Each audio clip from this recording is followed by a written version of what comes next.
Good afternoon, comrades. This is Lieutenant Comrade Nikolai Joseph Bonjarnowski reporting to you from the Soviet Union. I am currently stationed in a missile silo in Murmansk and have been down here waiting for my commissar to send me the message to push the button to send a nuclear missile over to you. But for 30 years I have had nothing. Just nothing. They locked me in here. I've been living on a 30-year supply of borscht that is very good for you, but I don't know anymore. Did we lose or something? I just don't know.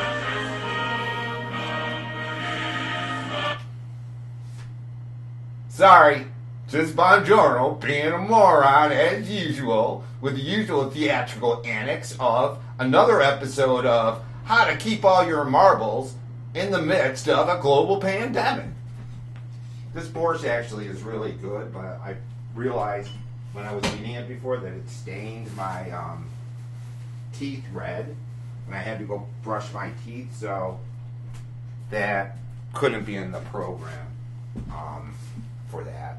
But why is he doing this? Because today we're going to be doing Ideological Criticism, Chapter 5 of Berger. And when we talk about ideological... Take the hat off, check my hair.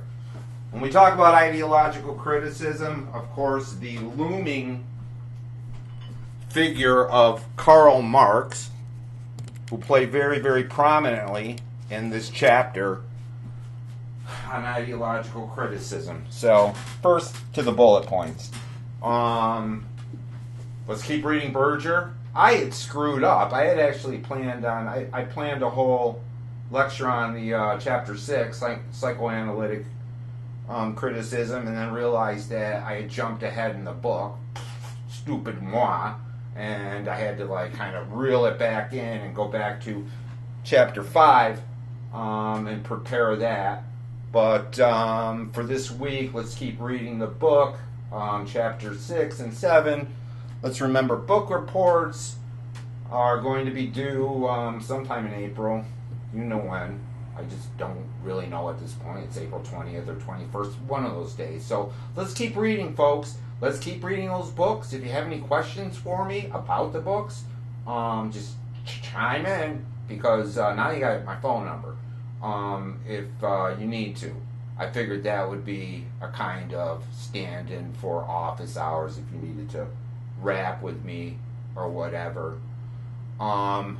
This chapter is very, very interesting and it's very dense, and we got a lot of PowerPoints to go through today, so let's just start it and see where we go.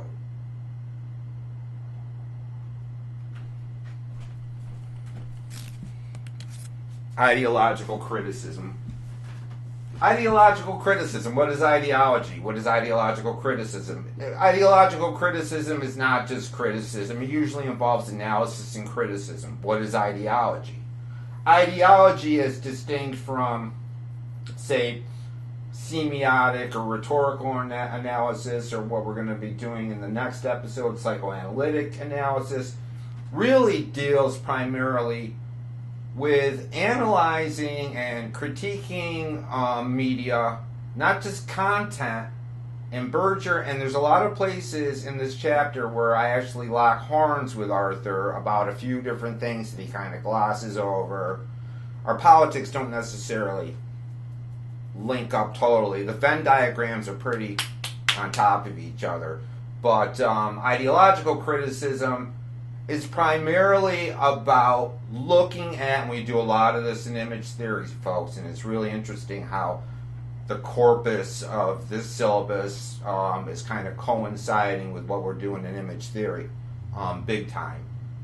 To the point where I would strongly suggest taking a look at some of the upcoming image theory lectures. The next one is basically going to be about it's a lead into Guy Debord's Society of the Spectacle, but it's going to talk about the history and roots of capitalism, where it got started, what it is, how it developed, and how it's gone awry, and Marx was a big proponent of that. We have to remember that. Marx wasn't even Russian, by the way. He was German, and a lot of people forget that. And the other thing about Marx was the fact that he never really talks about any kind of political program. There's a very distinct. We got to start making distinctions between these words that get bandied about, kicked around like the colored balls in the swimming pool at Chuck E. Cheese, as if they were interchangeable. And it has to do with the fact that terms like Marxism, communism, and socialism are very, very distinct terms to talk about very, very distinct things. Okay? Marx was an economist. Marx was looking at economic theory. He studied economy, and he studied the way that economies worked. And that's where his thing was. All right? And basically he did a critique on capitalism. He wanted to understand what the underpinning mechanisms of capitalism were. Because he from where he was standing in the mid-19th century, things were already just a little bit askew in terms of who had the power and who didn't, all right? Which ties into ideology. What is ideology? Ideology is always whatever the dominant political, social, and economic system you live in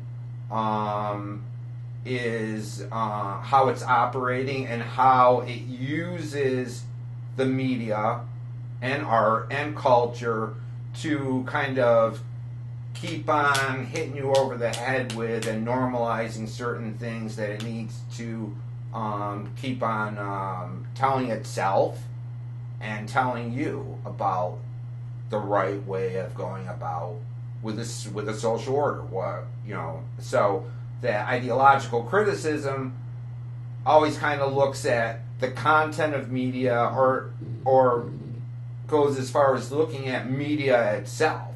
Media as a construct, not just films, but film. Not just tweets, but the whole infrastructure of the internet.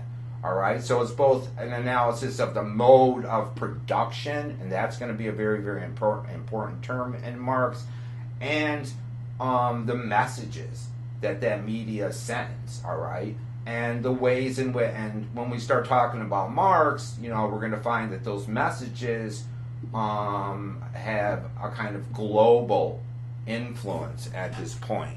So let's get with this.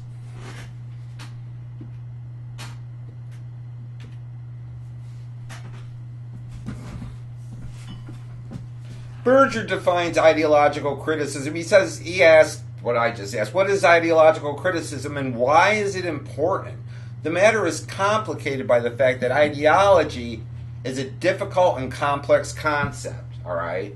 It is rather difficult, all right? By ideological criticism, I refer to any kind of criticism that bases its evaluation of text or other phenomena, all right, on issues, generally political or social economic, of consuming interest to a particular group, all right? So it's an analysis of a system that we live in, all right, or whatever the dominant system is, or dominant systems itself. That in many ways, it is a analysis of the ways in which power, as such, operates in a society, and the ways in which power shapes and forms the content of the media. Hence. And we've already, and those of you who have taken my image theory class already know these things, the ways in which the media shapes our own view of ourselves, of our relationships with other people, what's right, what's wrong, and all that stuff, all right? So I refer to any kind of criticism that bases its evaluation of text or other phenomena on issues, generally political or social-economic, of consuming interest to a particular group. Traditionally, the term ideology refers to a systematic and all-inclusive social-political explanation of what goes on in a society. In this chapter, I deal mostly with Marxist criticism, but I also consider feminist criticism and the work of political scientist Aaron Wildavsky. All right, we're going to find that Marxist criticism and feminist criticism have coincide in a lot of different ways, although they differ on certain points. Because we're going to find out, like I tell the people in image theory, that there are many different flavors of both of these supposedly all, inclusive ways of thought. All right, there's many different kinds of feminism. There's many different kinds of Marxist and socialism and communism. There's many, many different variants on these things. And all of them have a tendency to kind of bicker with each other and cross swords with each other. And a term that you want to look up is intersectionality. How politics makes for interesting bedfellows at times, and how these movements differ on certain sticking points. All right. Traditionally, the term ideology refers to a systematic and all-inclusive social political explanation of what goes on in society. I deal mostly with Marxist criticism, but I also consider feminist criticism, and I'm repeating myself, on political cultures. His work, Wildavsky's work, suggests that all democratic societies have 4 political cultures. I don't want to spend a lot of time with Wildavsky because I don't think he's one of Berger's guys, but I don't think in the grand scheme that he's as important for academia in general. He's got his ideas. They're somewhat flawed. His work suggests that all democratic societies have 4 political cultures that compete for power. One of these cultures, which he calls egalitarians, has values similar to Marxism. And we'll get into this. First thing he wants to do, though, is talk in more broad terms about somebody that comes later on, after Marx, by the name of Karl Mannheim. He's Marxist. He deals in semiotics, but he quotes from one of Mannheim's books called Ideology and Utopia, and comes out in the 1930s, comes out before World War II, and he defines ideology. He says the concept ideology reflects the one discovery which has emerged from political conflict, namely that ruling groups can, in their thinking, become so intensively interest-bound to a situation that they are simply no longer able to see certain facts which would undermine their sense of domination. There is implicit in the word, quote, ideology, end quote, the insight that in certain situations the collective unconscious, and we'll have to talk about this when we talk about Freud, and Jung, this whole idea of the collective unconscious of certain groups obscures the real conditions of society, both to itself and to others, and thereby stabilizes it. All right? So, what is he saying? Basically, he's saying that when a dominant system comes into power, all right, that the people, it's the whole fish and water thing that we talk about with McLuhan. It's the whole, when I'm in a system, certain things become normalized, the whole idea of, rich or poor, the whole idea of, having to go to work, and having to make money, or that the idea that if I want to, get up and make money, or make a lot of money, I might have to do A, B, and C, or that it becomes normalized. All right, certain things just we become so embedded in it that we no longer see the forest for the trees. And with ideological criticism, once again, kind of like what McLuhan would do, is he steps outside of the fishbowl and tries to come up with some objective set of tools to kind of understand the nature of that society.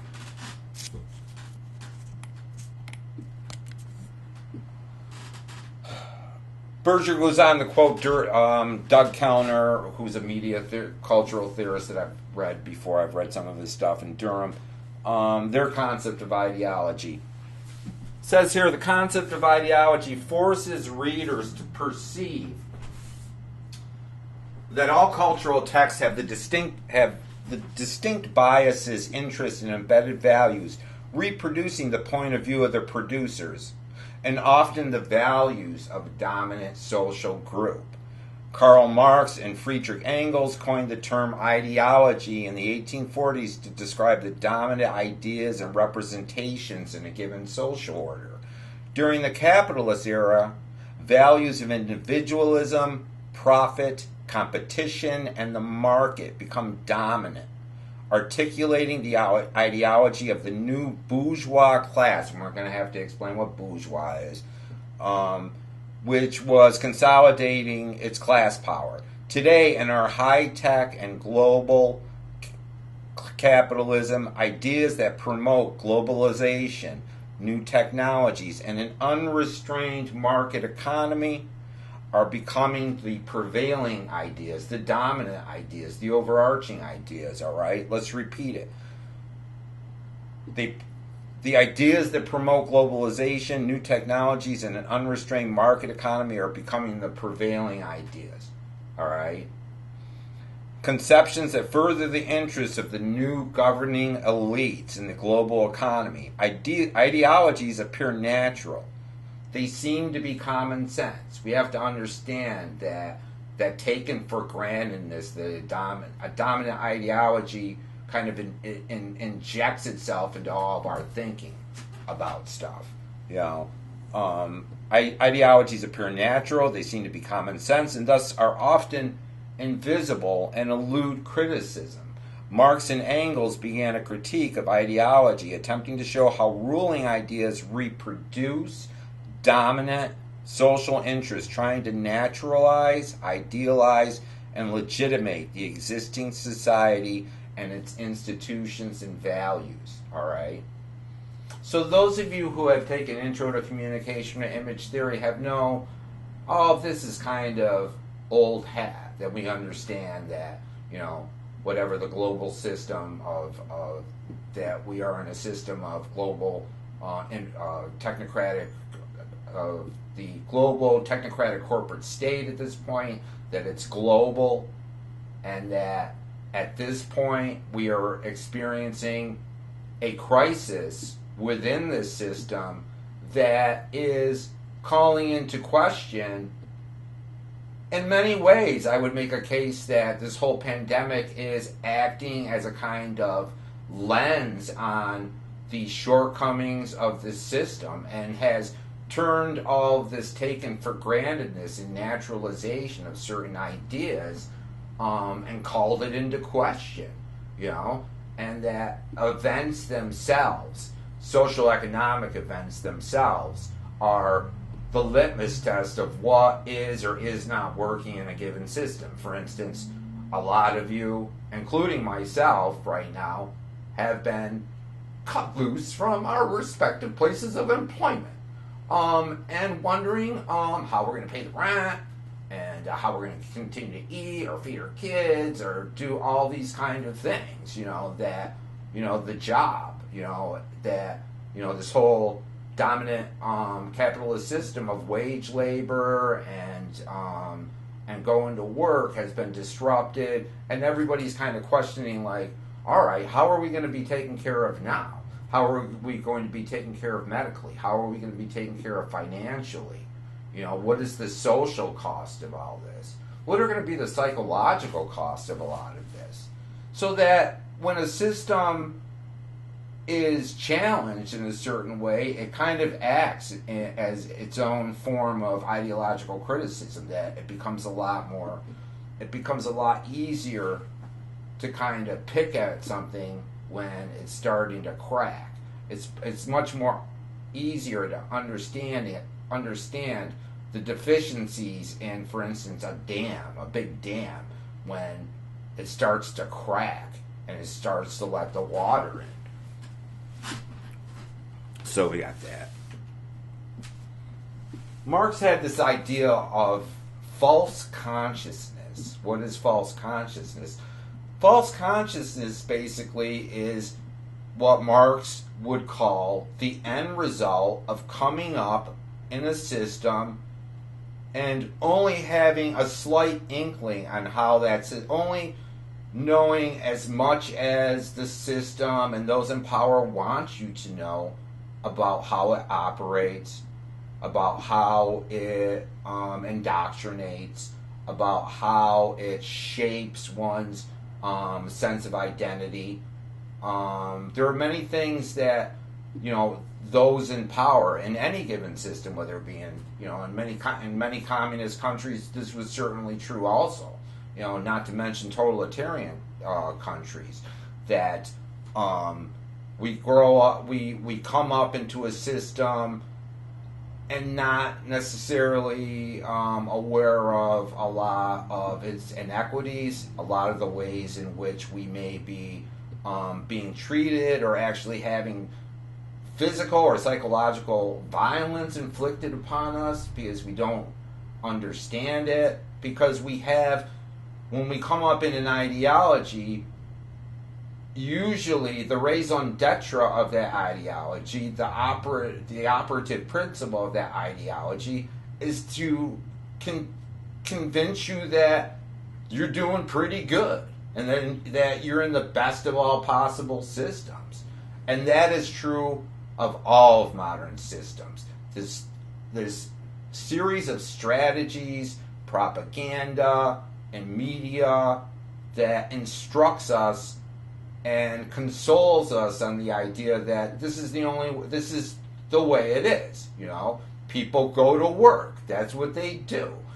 This guy makes this much money, all right, because he went to school. This other guy did this thing, and this is where the idea of individualism will come into too, and the whole idea of the self-made man. That the capitalist system is it's one of the guiding ideas of free market, laissez-faire capitalism, the idea of independence, and being free to do what you want, and being free to seek out, if you do the right things and make the decisions by sheer will and intelligence and all this, you'll get the prize and be among the people sitting up in the ivory tower. And if you fail in any of that, due to some lack of some bad decision making or some internal character defect in your part, well, that's the way it is. No health insurance for you, no swimming pool for you, and no when your kid gets a really, really rare disease, it's like no money for you, and the ways in which we just kind of accept that. All right, false consciousness, especially in Marxist theory, a way of thinking that prevents a person from perceiving the true nature of their social or economic situation. And I threw up a little cartoon I found. Here we have a guy basically buying all of these things that represent the very antithesis of consumerism, Occupy Wall Street, these little statuettes of gay marriage, The Thinker, Culture. That's Herbert Marcuse. If you'd have to really know Marcuse and One Dimensional Man to kind of get that. But the whole idea of, for instance, the ways in which things, what it's called in social cultural theory is recuperation, right? It's how it takes a certain idea of revolution. We talk about this all the time in image theory about how, for instance, a rock and roll song by The Who that was all about getting over on the man and freedom and revolution and overthrowing the existing system. Some of those songs get put into Ford F-150 commercials now and just kind of twist, the whole idea is twisted. This is this idea of false consciousness and recuperation. And here's another slide for this false consciousness.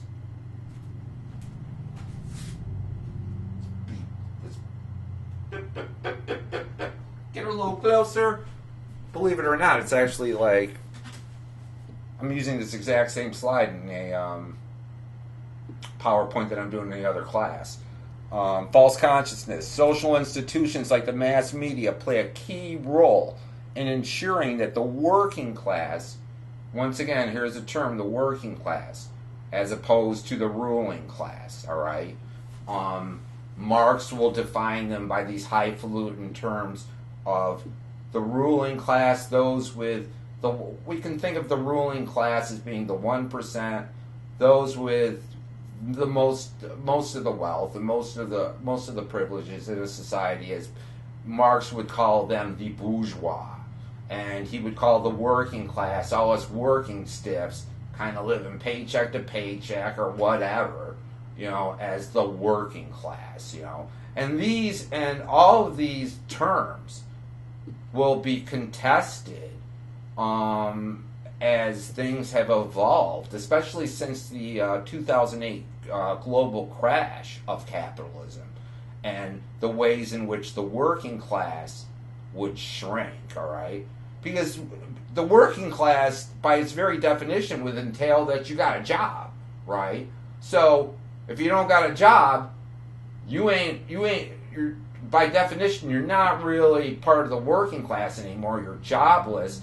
And Marx even had and Marxists have a term for that. They call it the surplus workforce. It's just a euphemism. It's a nice way of saying, like, you're out of a job, you're on social services or whatever, right? Marx described the situation in which members of the subordinate classes cannot see that they are being duped as false consciousness, all right? A consciousness of, it is what it means, what it says, a sense that a consciousness that thinks that things are all right, but they're really not, and it's a kind of collective. It's not just a self-deception on the part of the individual, but it's a collective self-deception, and we've watched so many. My image theory people, we watch The Matrix, and my college writing people, we read 1984 and Brave New World, and they're all different variations and different, very virtuoso illustrations and allegories of the ways in which false consciousness operates in our society, allegorically. In Marx's terms, ideology can ultimately be identified as the lies, deceptions, and misinformation given to the working classes in order to maintain a state of false consciousness. Why do they do it? Why do they do it? First and foremost, for stability. First and foremost, for stability.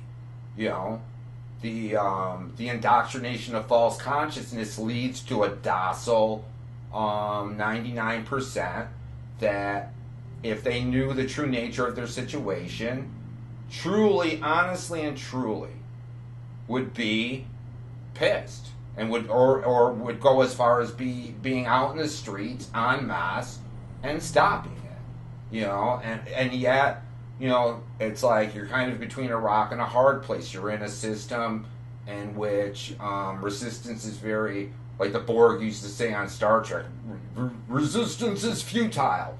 It's not necessarily futile, at least in a democratic situation, and more and more. And I think that, honestly, just setting the lecture aside for a moment and just reflecting on what is going on right now, in terms of thousands of people dying, millions of people being out of work globally, the fact that this virus has not even peaked yet, the havoc it is going to wreak on the third world, the havoc that it is going to continue to wreak in this country, all right? There's always another shoe that drops. And that, it is my fervent hope that after the dust clears and we survive this, we're going to start rethinking, collectively, how do we operate? How do we go on, and how do we create a system where that's much more capable of dealing with something like this in the future, and that's that.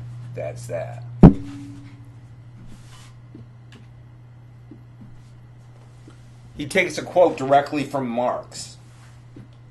In the social production which men carry on, they enter into definite relations that are indispensable and independent of their will.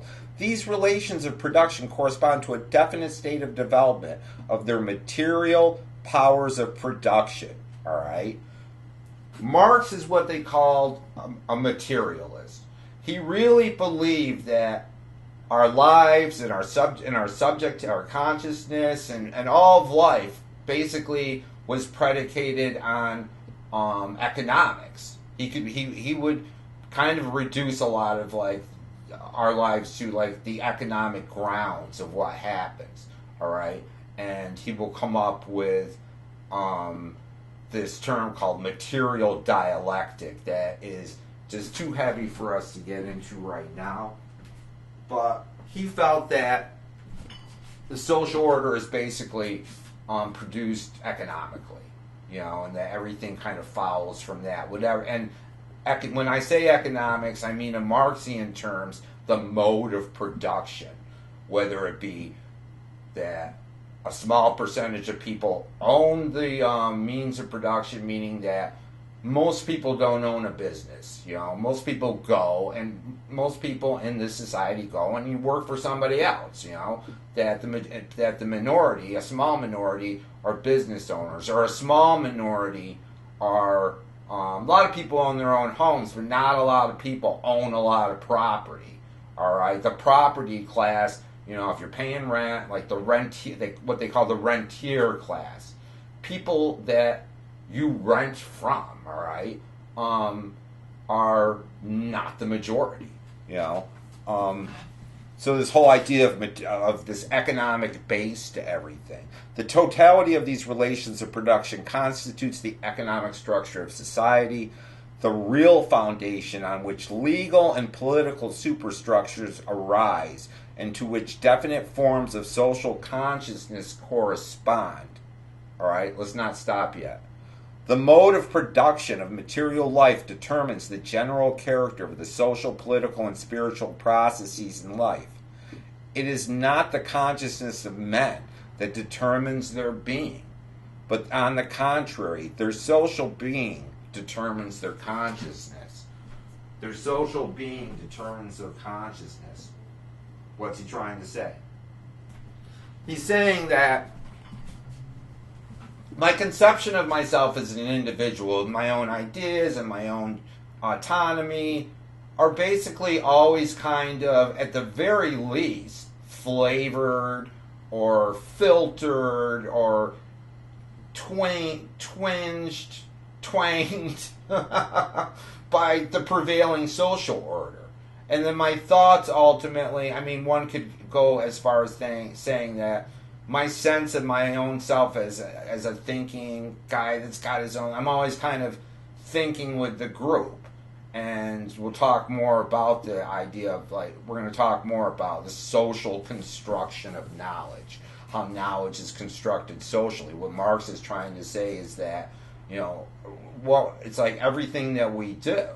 It's like the workplace is not just the workplace. Economics has a prevailing interest in putting out messages in our leisure time that continue to kind of reinforce its overall goals and its overall system.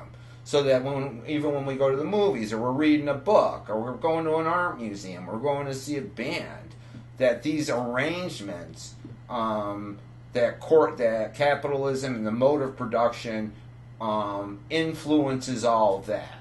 Influences all of that too. Hence the idea of the starving artist and all of that.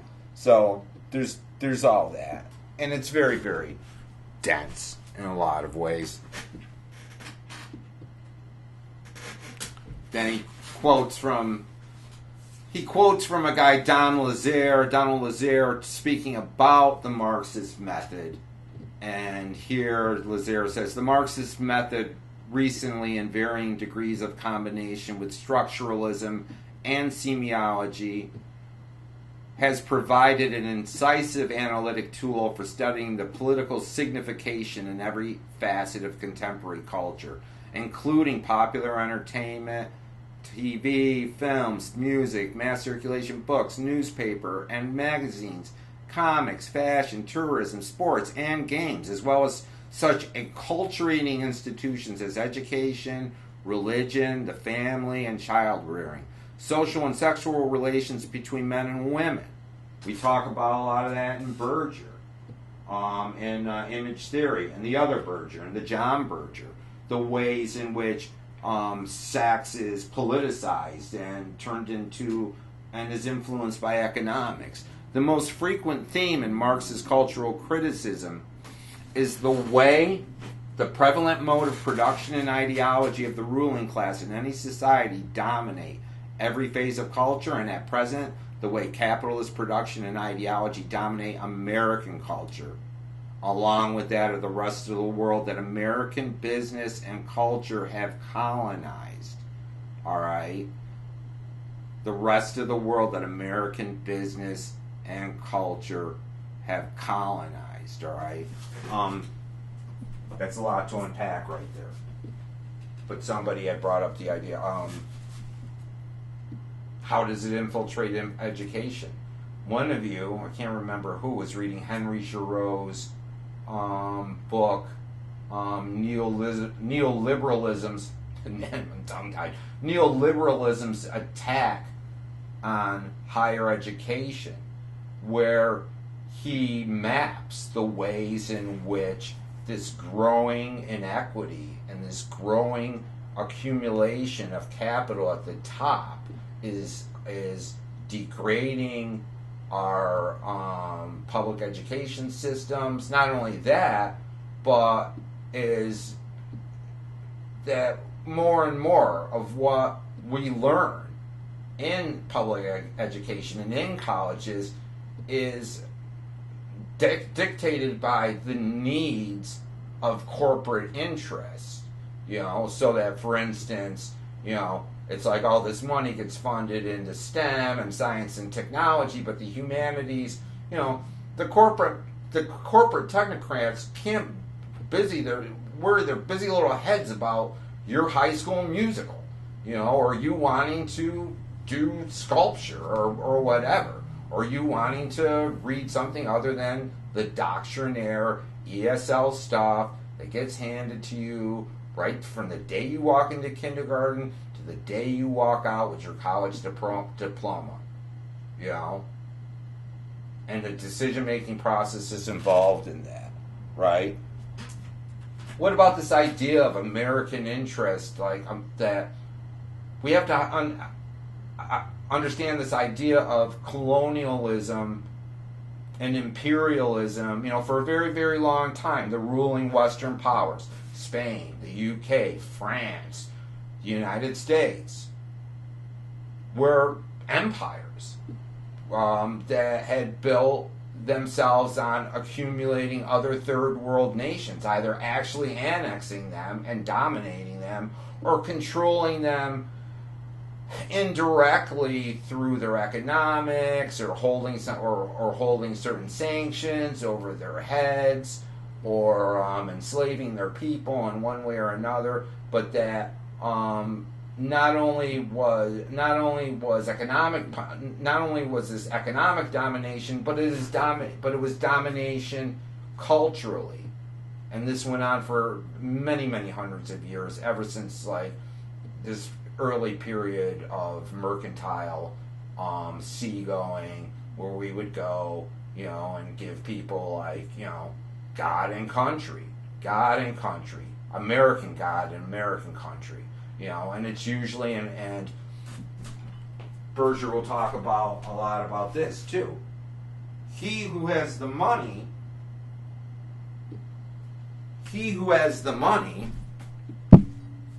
is he who puts out the media, because he's the one with all the money. The countries of the West with all the money are the ones that built the whole mass media communication infrastructure, hence no one else could really compete. I mean, with, for instance, like Hollywood, the whole Hollywood production industry. And another well-known thinker by the name of Theodore Adorno, that one of you guys was asking me about, came up with this term back in the 40s, the culture industry. How culture becomes an industry. How it's not really about aesthetics and self-awareness anymore as much as it's about making money, and how we transplant that and being that vision of Americanism, of being American, into the rest of the world, and how other countries adopt that way of thinking about stuff. All the things that are embedded in American culture are shipped out and force-fed and often clashing with other indigenous cultures and their belief systems, and there's always this kind of war for territory, not just of like the territory itself, but the hearts and the minds of the ways that people think, in third world nations, the ways that people think in the Far East now, due to the ways in which American consumerism kind of needed to find other markets, was in control of the modes of production and the modes of media transmission. So that all of this is like this one big hydra-headed thing, that affects us culturally, affects us economically, and la la la. What's important here in this is the takeaway for Lazare that it also shapes our politics and our institutions. Lobbyists, folks, buying off the court systems. How now there seems to be the state of legal exception. All these states of legal exception for those who are above the law or beyond the law. And we saw this in recent proceedings with everything from the pharmaceutical industry to the impeachment process.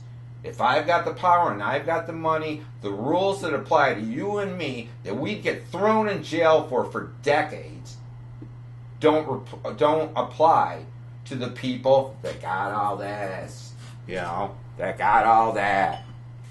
And I shouldn't even have to be saying these things. He brings up once again our friend Roland Barthes, the French philosopher and semiotician who wrote a book called Mythologies back in the 50s. And he wants to say of this book, I wish I had one of those, gotta get one of those, those remote PowerPoints. What Barthes says in the book, in his book, Mythologies, is this book has a double theoretical framework. On the one hand, an ideological critique bearing on the language of the so-called mass culture. On the other, a first attempt to analyze semiologically, we've already been up this road with semiotics, he wants to attempt to analyze semiologically the mechanics of this language. I have just read Saussure, he says. We talked about Saussure and semiotics. So here's Barthes saying, I've just read him, and as a result, I've acquired the conviction that by treating collective representation as sign systems, one might hope to go further than the pious showing of unmasking them and account in detail for the mystification which transforms petty bourgeois culture into a universal nature. What's he trying to say? Basically, he's kind of combining this kind of Marxist analysis of dominant economic culture and coming up with trying to analyze its signs, right? And Berger will say it's an interesting book. I've never read it, but come on, a little off today. Yeah, real off today. The first half of the book, he'll just analyze like specific cultural phenomena with chapters with such titles like The World of Wrestling, The Romans in films, soap powders and detergents, Operation Magazine. This kind of microanalysis of specific things in society will become a very popular way of looking at things. Walter Benjamin will also do it. But, for instance, taking wrestling, he does this analysis of wrestling at the time. And wrestling really, it's just gotten out of control, but it's pretty much stayed the same kind of spectacle. And we'll talk about the spectacle in a little bit. This is a picture of one of my faves. Jimmy Superfly Snuka on top of Andre the Giant's shoulders. One time at the Broome County Arena, back when it was called the Broome County Veterans Memorial Arena, I was there for wrestling one night. Jimmy Snuka, this big Fijian guy, comes down. I was a big fan of his, but I hit him in the forehead with a milk dud. Yeah, Bongiorno hit him in the forehead with a milk dud. And let me tell you something about Snuka. He didn't even flinch. That fucker didn't even flinch. I think they left a little brown mark on his forehead. Though, but wrestling. What about wrestling? What does Bart have to say about wrestling? He analyzes it structurally in terms of what it does, and what functions does wrestling serve, And I don't think anybody that still takes a gander at the WWE and the WWF would,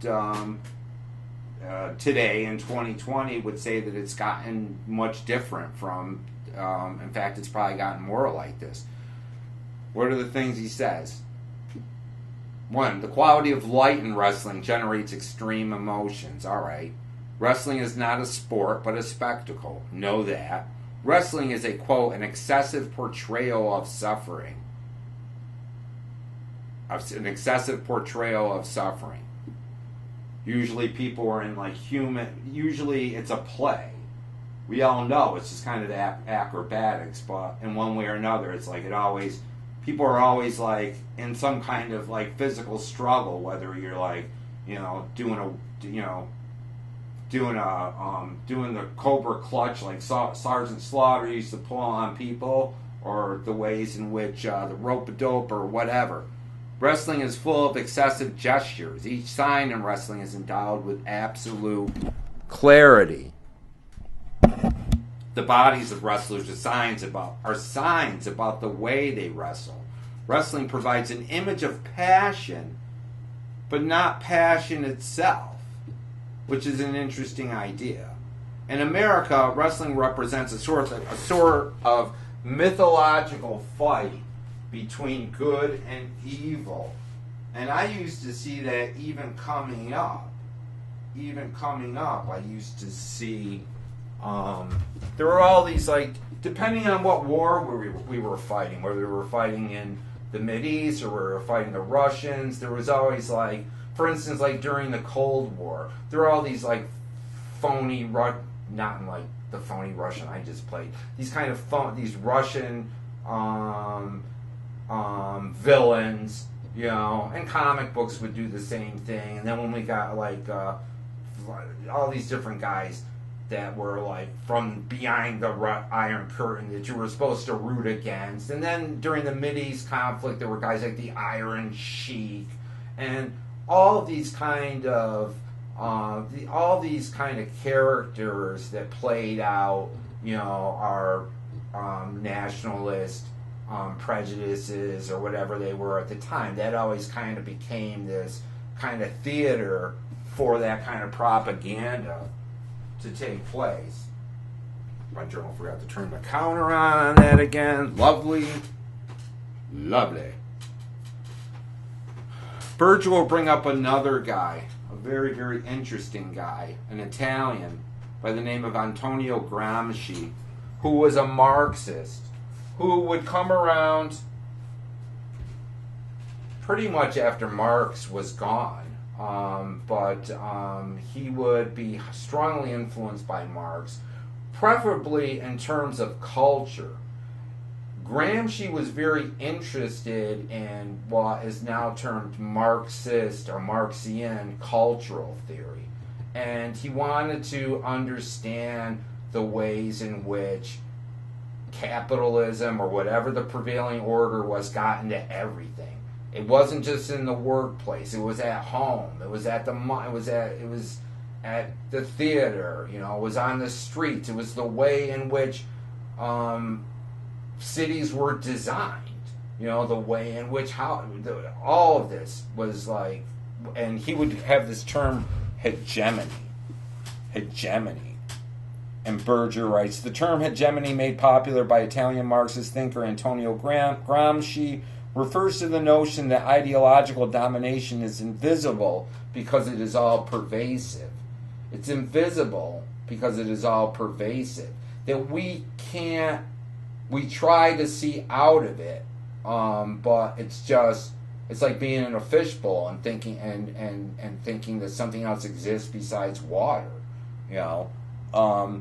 Since, according to Marxists, there is an ideological content of everything, it becomes impossible to see this domination because we have nothing to compare it to, no way of isolating it.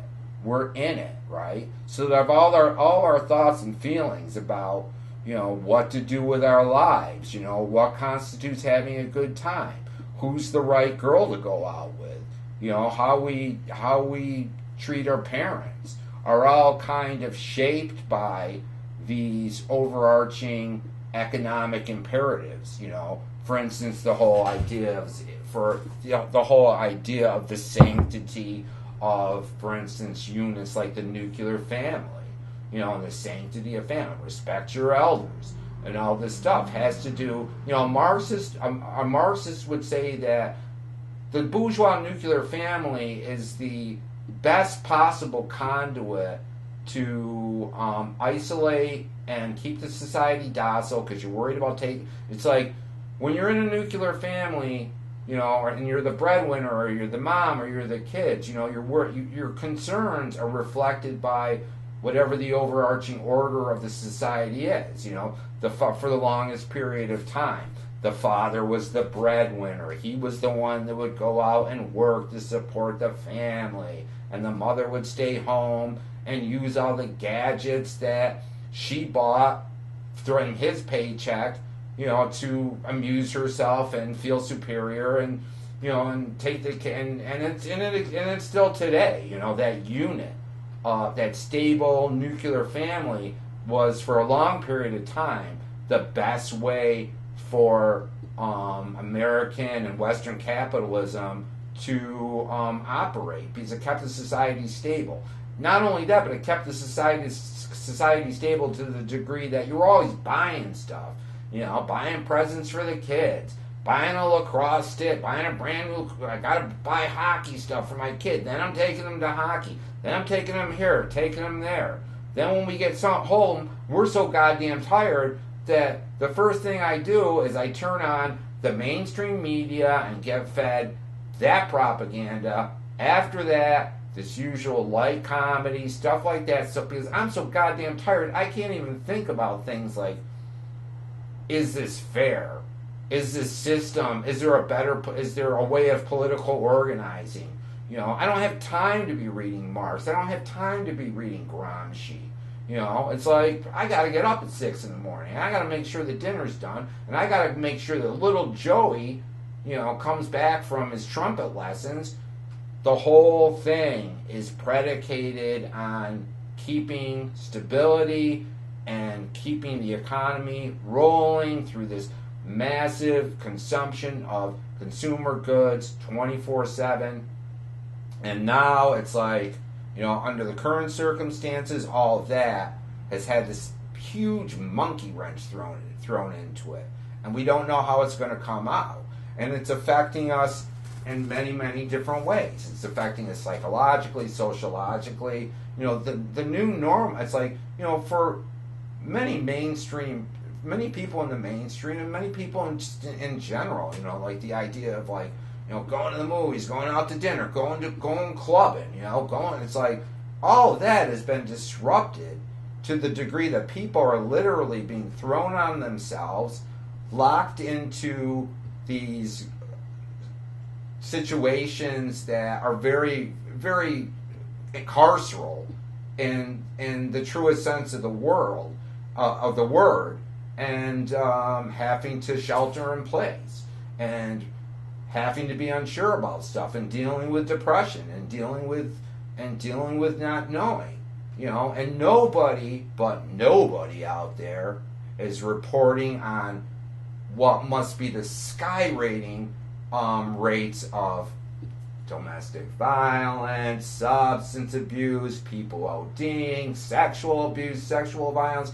You push people because you put people into those kind of isolated situations for long enough. People that don't know how to deal in those kind of situations and never have. The devil will have his due.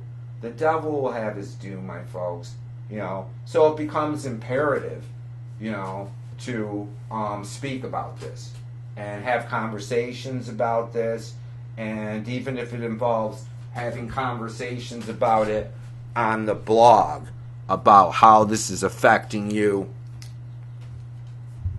how this is affecting your families, and you can even go as far as, I'm just going to put it out there right now, you can even go as far as calling up Mr. B, as a sympathetic, it's like coming to my office, if you're having problems out there, you can call me, I'm a sympathetic gear, that, alright, just don't call me after 9 o'clock, because I usually I kind of I'm eating during that time and watching some stupid bourgeois shit like the rest of you.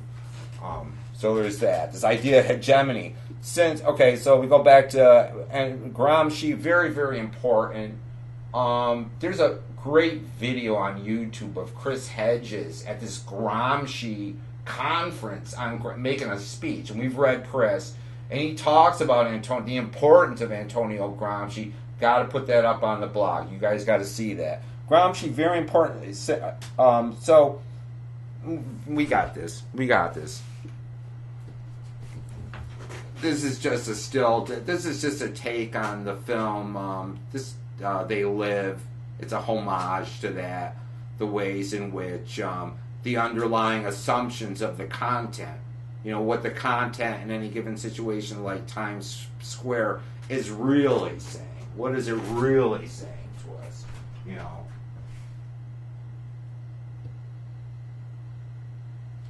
Damn it. Can't believe I did that. Gotta keep track of the time. Got 15 more minutes. Berger goes on. In essence, the media are used to what's he saying? In essence, the media are used to manipulating the masses into accepting the status quo economically and many other areas as well. Although many Marxists argue that the term manipulation is too simplistic and even old-fashioned. Manipulation suggests that the people who do the manipulating, the petty bourgeois types, who run, that's another term, petty bourgeois, all right? It's saying petty bourgeois are your upper middle class. That's what petty bourgeois is. Your managers and your programmers and your engineers and people that are making over $100,000 a year. That's the petty bourgeois. Petty bourgeois types who run the newspapers and television stations and make the films actually recognize what they are doing. But this is not the case, says the Marxists, because the petty bourgeois believe the ideology it is peddling and therefore does not recognize it as ideology. What he's saying is that we always kind of want to have this conception that we always want to, as Tim Skinner likes to say, put our tinfoil caps on and think that these things are planned. Like there's some inner chamber of some inner think tank of people programming the masses with all this like coercive, brainwashing shit. And what he's trying to say here is that Marxists say that the people that are supposedly the puppeteers, they're slaves of the system too. They think that they're doing the best that they can possibly do. The news journalist at CNN, the guy working down at, the New York Times or whatever, they are caught up in thinking that, they have rationalized their role in it to the degree that they can't even see it. That there's no puppeteers. There's no people pulling the strings. We're all kind of slaves to the system. Some of us more slaves than others. There's a great quote by Gilles Deleuze about that I sent to Ben Ashbaugh in the other class. This whole idea of base and superstructure that we have to get to. What does he mean by this? This was a term used by Marx to describe, and we get all over. Think about like the Matrix, or think about like the base. For Marx, the base was the hidden modes of production and material production and wealth that operated as a way of producing everything else in the culture, which he called the superstructure, which was kind of like the front face of this thing, right? The superstructure being society itself, going to clubs, falling in love, going out with the boys, playing soccer.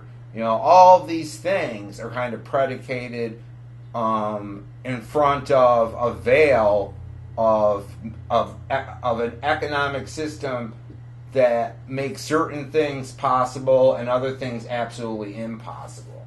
That it all kind of starts and it can be reduced down to the ways in which material production operates. All right, and Marx would never see, and some of you are reading about this now too, that what we consider the base now, and Berger says the base is a worn out concept, and rightly so, because the base no longer has to do with manufactured items or iron or agriculture. It has to do with data, and bytes and bits and information and tracking and games and all that, things that Marx would never live to see, right?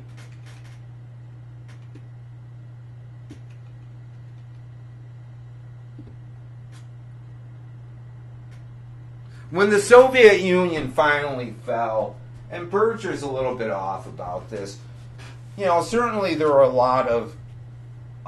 a lot of capitalists who felt that, it's like the Soviet Union fell, it's like obviously Marx's ideas were like bullshit, they didn't work, communism didn't work, and it had been officially beaten and vindicated.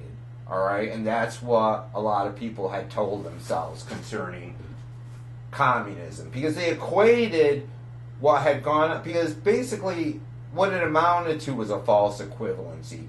They had equated the teachings and thinkings of Karl Marx with their absolute misuse in the state-centralized totalitarian communism of the Soviet Union.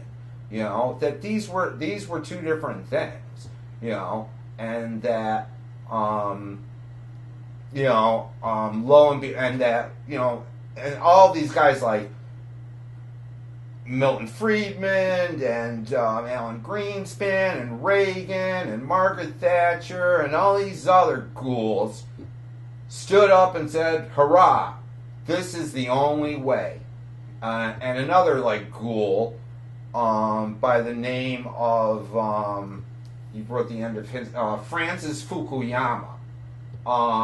This guy, it's like read him just to find out, how evil intellectuals can get. All right, how fucking evil they can get sometimes. All right, but there was this assumption that the thing had been a failure. And yet, and that capitalism was the winner. And lo and behold, a couple decades later, it's like a couple decades later, wouldn't you know that capitalism itself, the so-called winner in the game, is starting to crumble and cave in from its own weight, and that all of a sudden there's this whole new generation, primarily of younger people that are college educated and reading about shit and having to live through this stuff, are starting to think about socialism and Marx's ideas once again as not being that dirty a word, really, and probably pretty reasonable, because your generation, ultimately has suffered the brunt of this collapse.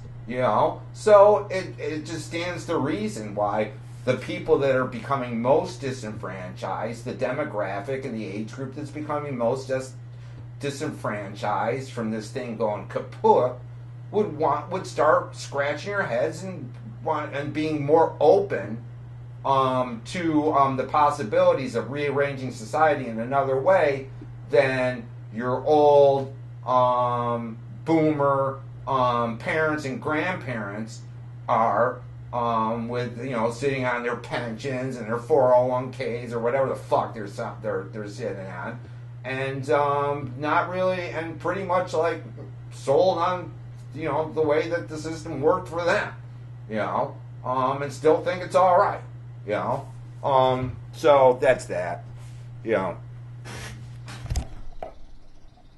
But a lot of people would contest Marx. I'm having a hard time today. So post-Soviet Marxist concerns, inequality. So Berger is saying that Marx is after the fall of the Soviet Union, because it wasn't a fall of communism. There's still a lot of communist countries. Inequality. The post-Soviet Marxist concerns would have to do with inequality in the United States and all problems that stem from it. The way the wealthy are able to dominate the political agenda. This is all like just cotton candy for us at this point. We get all this. We're living it. The extent to which the media are becoming more and more centralized and function as tools of the ruling classes.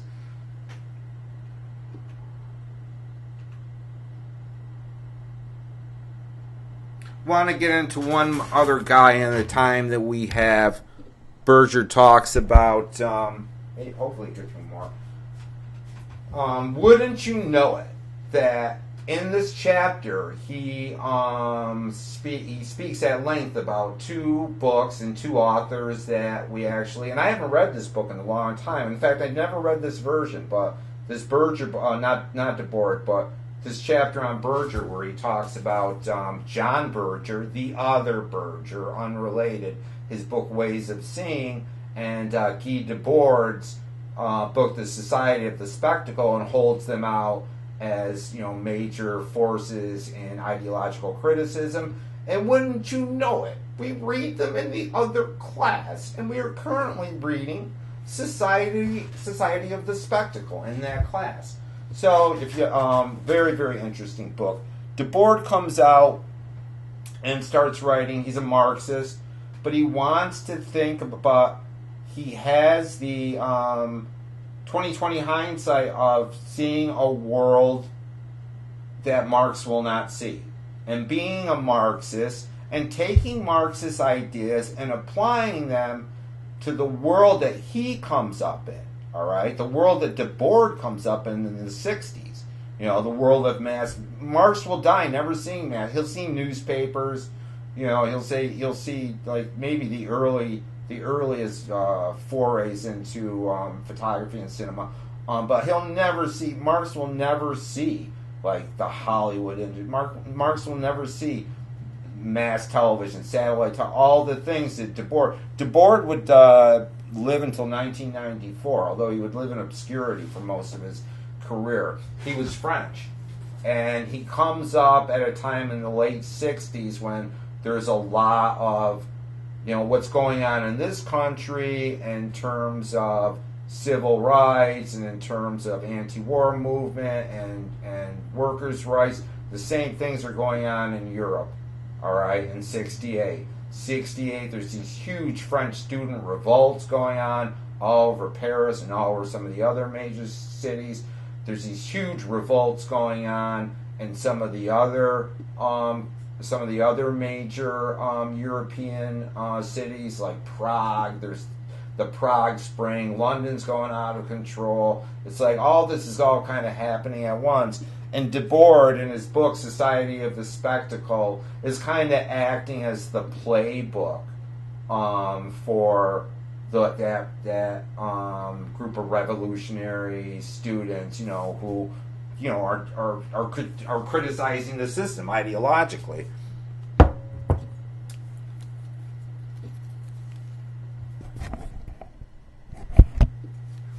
And the book would be called Society of the Spectacle.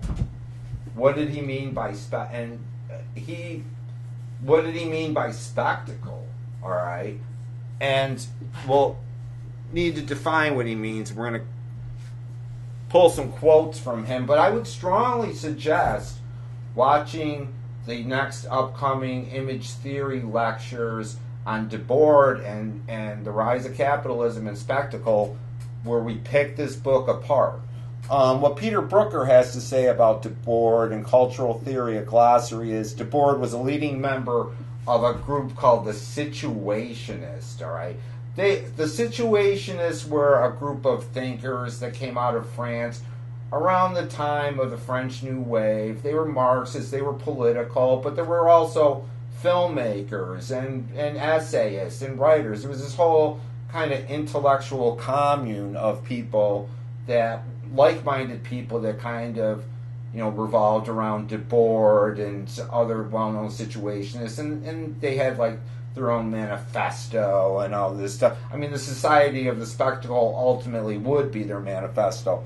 Debord was a leading member of the Situationist groups, a loose collective of radical political theorists and activists influenced by the Dadaist and Surrealist movements, which had a considerable influence upon the students and worker revolts in France in May '68, as well as upon similar events in Europe and beyond. His argument was that the mode of commodity production analyzed by Marx as characteristic of capitalism had been extended to the world of mass communications and electronic media. That world of production, that capitalism, that this mode of exploitation no longer just contented itself to stay inside the factory or inside the store or on the plantation, but had taken over mass culture. Right, mass communications, electronic media, beyond commodities to include human relations. And Debord will have a lot to say about the spectacle influencing human relations, all right, in a deleterious way, in a way that would alienate ourselves. And that's a big word with Marx too, alienation. How we're alienated from each other, how we're alone in ourselves and isolated, the whole idea of being lonely in a crowded room, and how the system, and it's not about us, it's not about us being deficient. It's like everybody's made to feel that way at some time or another, that the system runs on alienation, on alienating you from the rest of the people around you, and this is this whole idea of where individualism comes in. So as he writes in the book's first paragraph, in societies, this is the beginning of the book we're reading in image theory, all right? Should check out those lectures. He says, in societies where modern conditions of production prevail, all of life presents itself as an immense accumulation of spectacles.